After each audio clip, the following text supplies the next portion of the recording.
నమస్తే, welcome to స్వతంత్ర news. నేను మాదిరి. ముందుగా బులెటిన్ హెడ్లైన్స్ చూద్దాం. ఫైబర్ నెట్ కేసులో బాబు బెయిల్పై ఉత్కంఠ. మధ్యాహ్నం తీర్పు ఇవ్వనున్న సుప్రీంకోర్టు.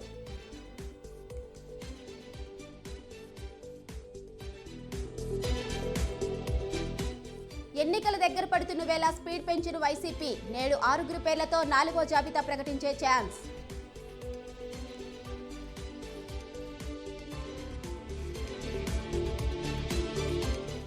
దావోస్లో బిజీగా సీఎం రేవంత్. పలువురు పారిశ్రామికవేత్తలతో భేటీ.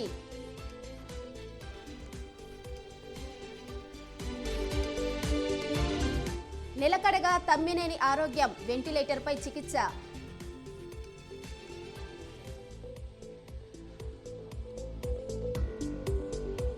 Tamilisai Twitter account hack. Raj Bhavan ఫిర్యాదుతో సీసీఎస్ పోలీసుల దర్యాప్తు.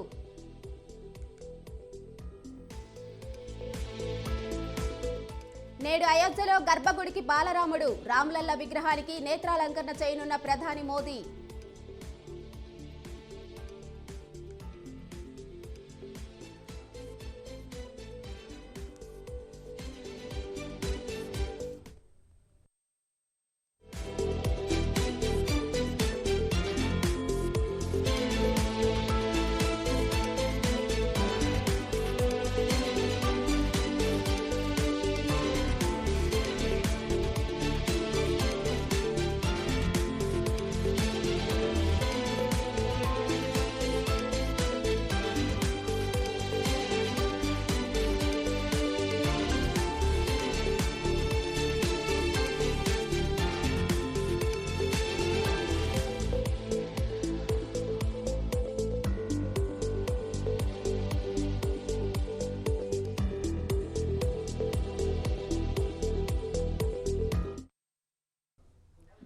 బ్రేకింగ్ న్యూస్ చూస్తున్నాం. ప్రజాభవన్ వద్ద ప్రమాదం కేసులో కీలక మలుపు చోటు చేసుకుంది.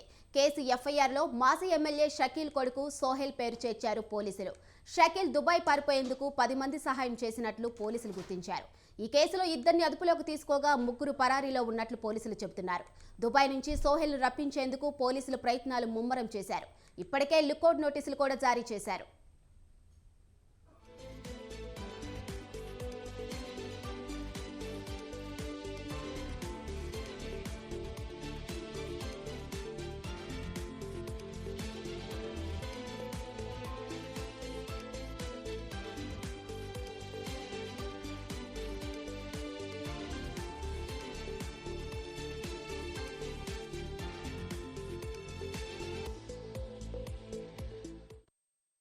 ఇక ఇదే అంశంపై మరింత సమాచారం మా ప్రతినిధి పవన్ ఫోన్లో అందిస్తారు.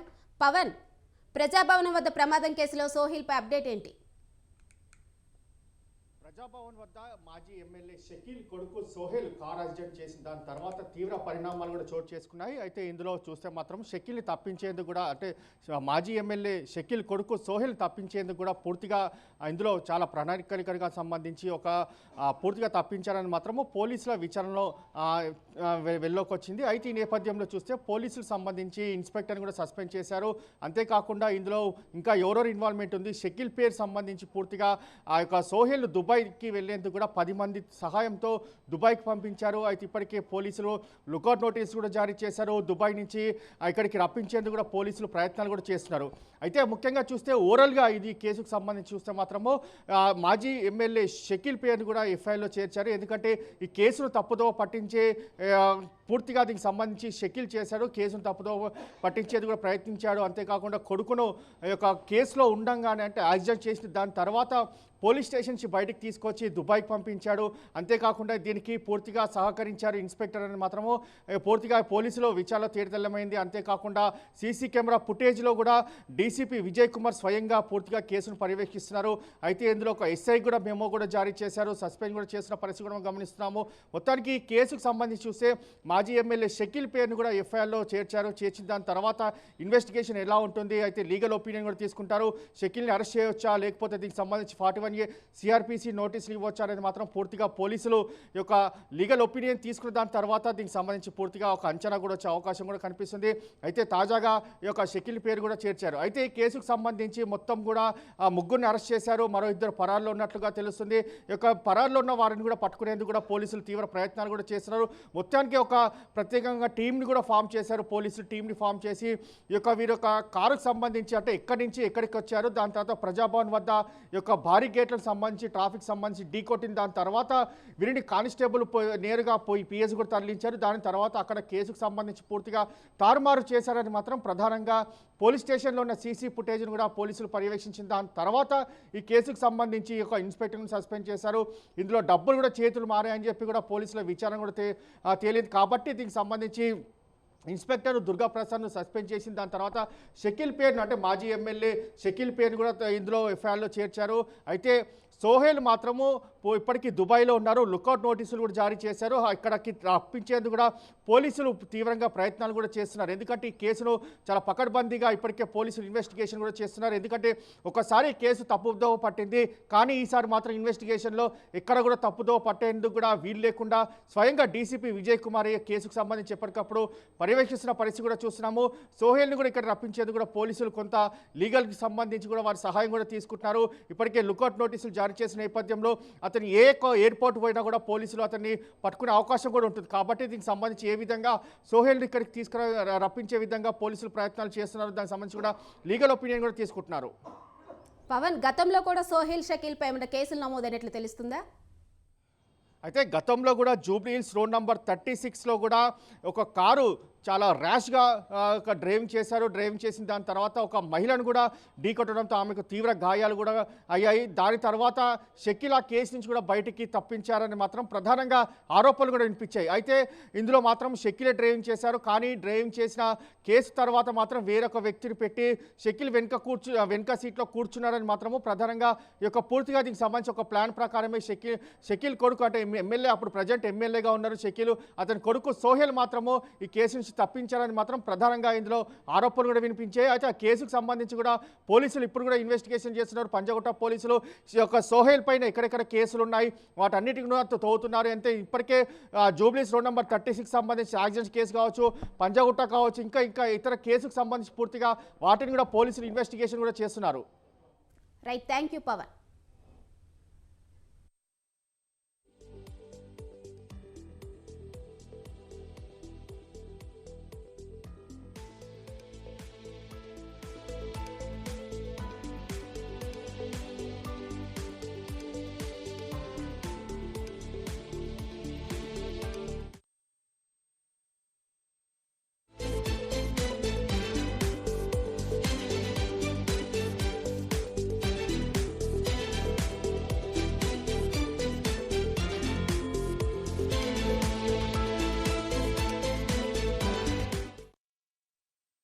రైట్, బ్రేకింగ్ న్యూస్ చూస్తున్నాం.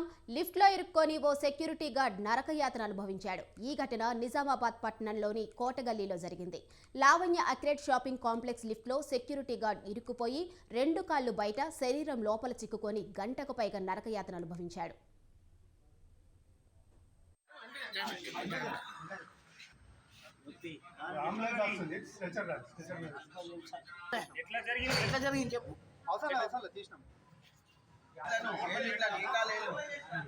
ఉన్నారు సార్, అడు ఇంటి ఓనర్ మీద ఆల్రెడీ కాలిపోయింది ఒకసారి, అయినా కానీ వాడు పట్టించుకుంటలేడు.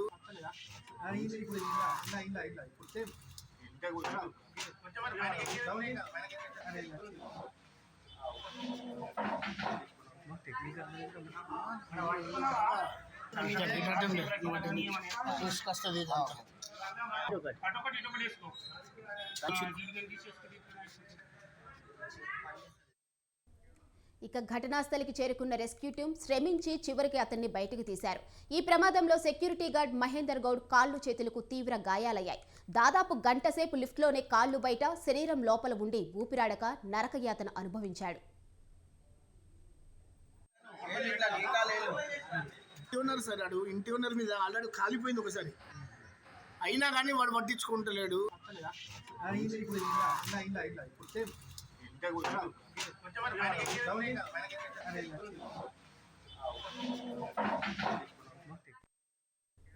తీవ్రంగా గాయపడ్డ సెక్యూరిటీ గార్డును హుటాహుటిన 108 వాహనంలో జిల్లా కేంద్ర ప్రభుత్వ ఆసుపత్రికి చికిత్స కోసం తరలించారు. ఈ షాపింగ్ కాంప్లెక్స్ లో హెచ్డిఎఫ్సి హౌసింగ్ లోన్ బ్యాంకులో మహేందర్ గౌడ్ సెక్యూరిటీ గార్డుగా పనిచేస్తున్నారు. వాష్రూమ్ కి లిఫ్ట్ లో వెళ్లి తిరిగి వస్తుండగా గ్రౌండ్ ఫ్లోర్ లో దిగే క్రమంలో కాళ్లు బయట పెడుతున్న క్రమంలో లిఫ్ట్ ఒక్కసారిగా ఆగిపోయింది.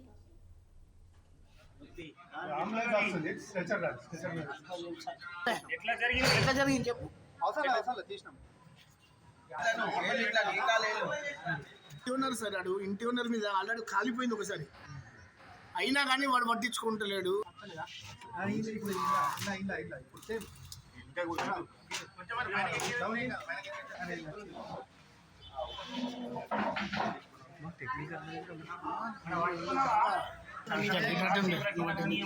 తీసుకొస్తుంది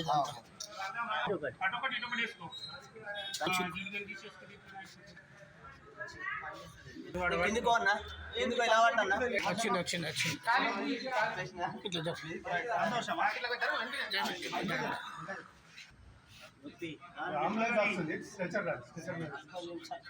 ఎట్లా జరిగింది చెప్పు. ఇంటి ఓనర్ సార్ ఆడు ఇంటి ఓనర్ మీద ఆల్రెడీ కాలిపోయింది ఒకసారి, అయినా కానీ వాడు పట్టించుకుంటలేడు.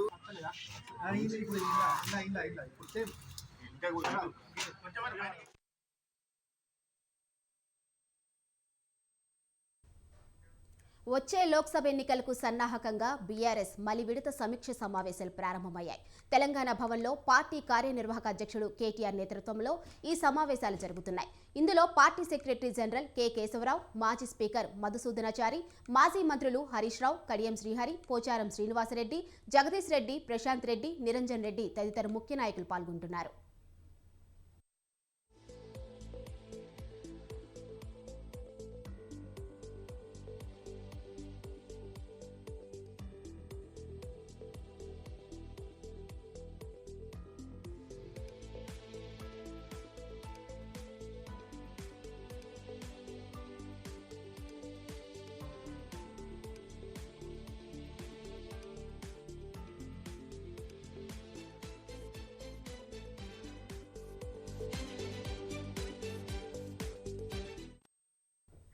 ఇక తొలి విడతలో జనవరి 3 నుంచి 12 వరకు ఆదిలాబాద్, కరీంనగర్, చేవెళ్ల, పెద్దపల్లి, నిజామాబాద్, జహీరాబాద్, ఖమ్మం, వరంగల్, మహబూబాబాద్, భువనగిరి లోక్సభ నియోజకవర్గాల సమీక్షలు పూర్తయ్యాయి.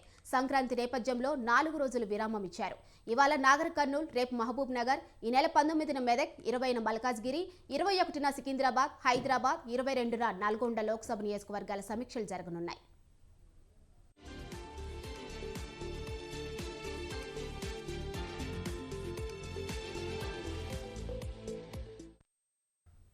ఇక లోక్సభ నియోజకవర్గ సమీక్షలకు ఎంపీలతో పాటు ప్రతి అసెంబ్లీ సెగ్మెంట్ నుంచి సుమారు 70 నుంచి 80 మంది చొప్పున వివిధ స్థాయిల నాయకులను కలిపి మొత్తం 500 మందిని ఆహ్వానిస్తున్నారు. లోక్సభ ఎన్నికల్లో అనుసరించవలసిన వ్యూహాలపై ప్రధానంగా చర్చిస్తున్నారు. రాష్ట్రంలో ఇటీవల జరిగిన అసెంబ్లీ ఎన్నికల్లో పార్టీ ఓటమికి కారణాలు, ఓటమి అనంతర పరిస్థితులు, లోక్సభ ఎన్నికల్లో ప్రధాన పార్టీల నుంచి బరిలోకి దిగనున్న ప్రత్యర్థులు, వారి బలాబలాలు, సామాజిక సమీకరణాలు తదితర అంశాలపై లోతుగా చర్చిస్తున్నారు. పార్టీ నాయకులు, కార్యకర్తల అభిప్రాయాలను కూడా పరిగణనలోకి తీసుకుంటున్నారు. ఇప్పటి వరకు పూర్తయిన సమీక్షల సమాచారాన్ని పార్టీ అధినేత మాజీ ముఖ్యమంత్రి కేసీఆర్ దృష్టికి తీసుకువెళ్లారు. ఈ నెల 22న ఆఖరి సమీక్ష అనంతరం కేసీఆర్ నేతృత్వంలో పార్టీ ముఖ్య నేతలు సమావేశమై పార్లమెంట్ ఎన్నికలకు కార్యాచరణ రూపొందిస్తారని తెలుస్తోంది.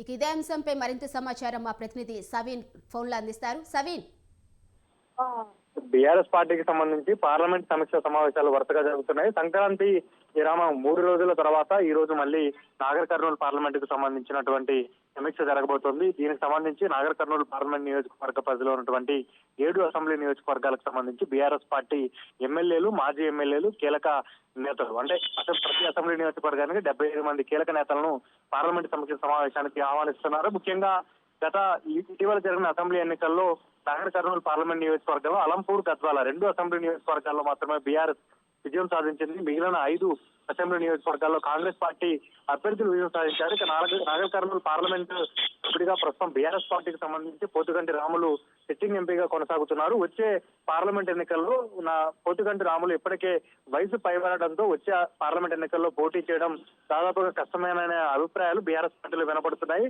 అందులో భాగంగానే ఇటీవల అచ్చంపేట నియోజకవర్గానికి సంబంధించి వరుసగా 2 సార్లు ఎమ్మెల్యేగా గెలుపొంది ఇటీవల అసెంబ్లీ ఎన్నికల్లో ఓడిపోయిన గువ్వల బాలరాజు పేరు ప్రముఖంగా వినపడుతోంది. గువ్వల బాలరాజుకే బీఆర్ఎస్ పార్టీ అధిష్టానం నాగర్ కర్నూలు పార్లమెంట్ సీటును ఇస్తుందనే ప్రచారం పెద్ద ఎత్తున బీఆర్ఎస్ వర్గాల్లో జరుగుతుంది. ప్రధానంగా ఉదయం నుంచి సాయంత్రం వరకు పార్లమెంట్ సమీక్ష సమావేశాలు నిర్వహించడం, మధ్యాహ్నం లంచ్ విరామం తర్వాత ప్రతి అసెంబ్లీ నియోజకవర్గం నుంచి దాదాపు 10 మంది బీఆర్ఎస్ పార్టీ నేతల అభిప్రాయాలను బీఆర్ఎస్ పార్టీ అధిష్టానం ఫీడ్బ్యాక్ తీసుకుంటుంది.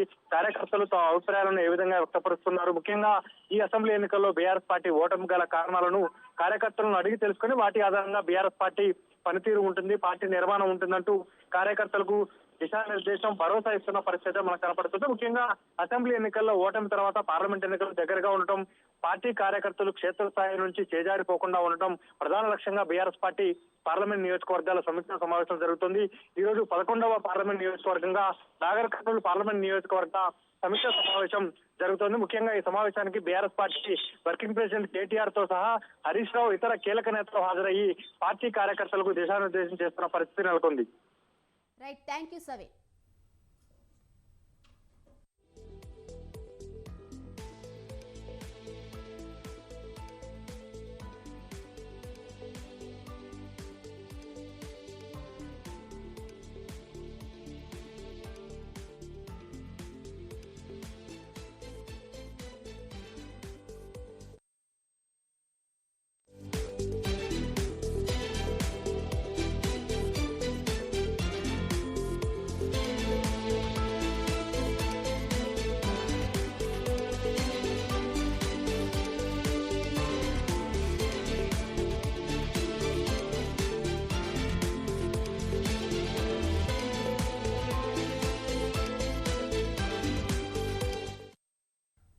రైట్, బ్రేకింగ్ న్యూస్ చూస్తున్నాం. అనంతపురం జిల్లా Tadipatri municipal chairman TDP senior నేత జేసీ ప్రభాకర్ రెడ్డి బస్సు యాత్ర చేపట్టారు.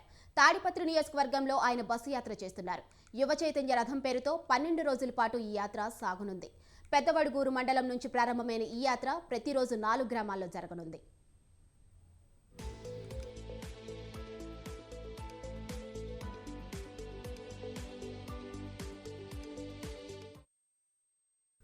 యువ చైతన్య రథం బస్సు యాత్రకు జేసీ కుటుంబ సభ్యులు ప్రత్యేక పూజలు చేశారు. జేసీ నివాసం వద్ద నుంచి టీడీపీ నాయకులు కార్యకర్తలతో కలిసి సీబీ రోడ్డు మీదుగా ఆంజనేయ స్వామి దేవస్థానం వరకు ర్యాలీ నిర్వహించారు. ఆంజనేయ స్వామి విగ్రహానికి ప్రత్యేక పూజలు నిర్వహించి భారీ ర్యాలీతో యువ చైతన్య రథం బస్సు యాత్ర బయలుదేరింది.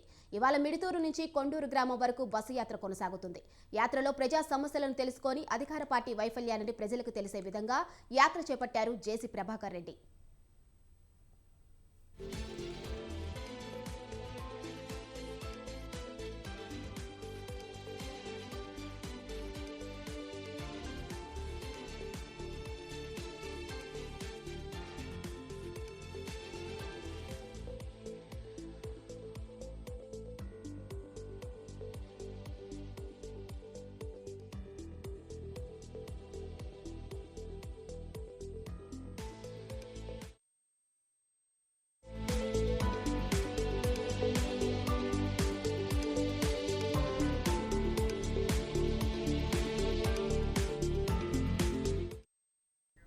రైట్, బ్రేకింగ్ న్యూస్ చూస్తున్నాం.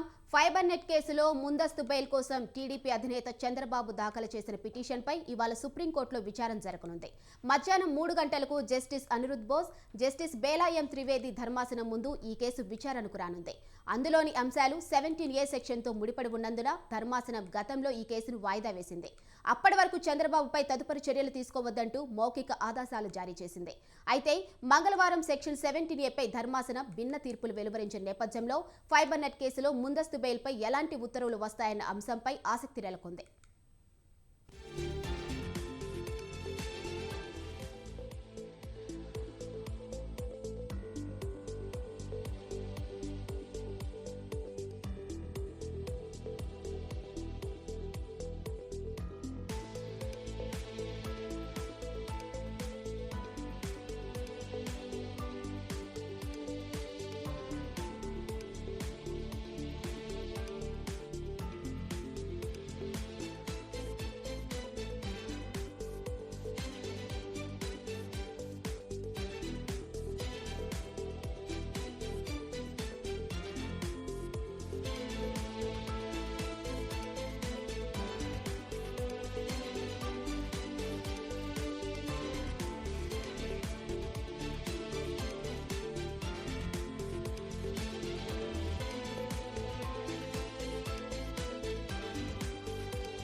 రైట్, బ్రేకింగ్ న్యూస్ చూస్తున్నాం. ప్రధాని నరేంద్ర మోదీ కేరళలో పర్యటిస్తున్నారు.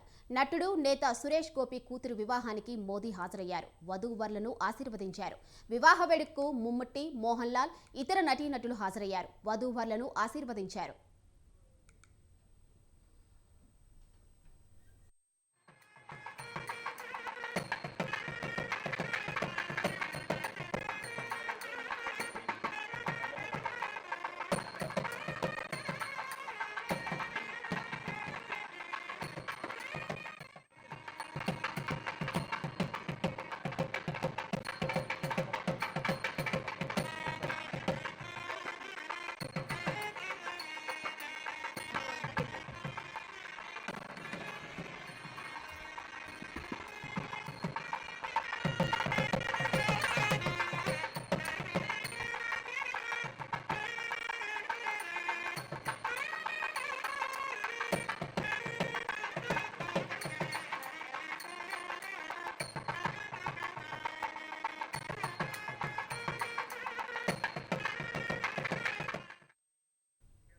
ఇక మోదీ కేరళ పర్యటనలో భాగంగా కొచ్చిలో బూత్ స్థాయి నేతలతో సమావేశమవుతారు.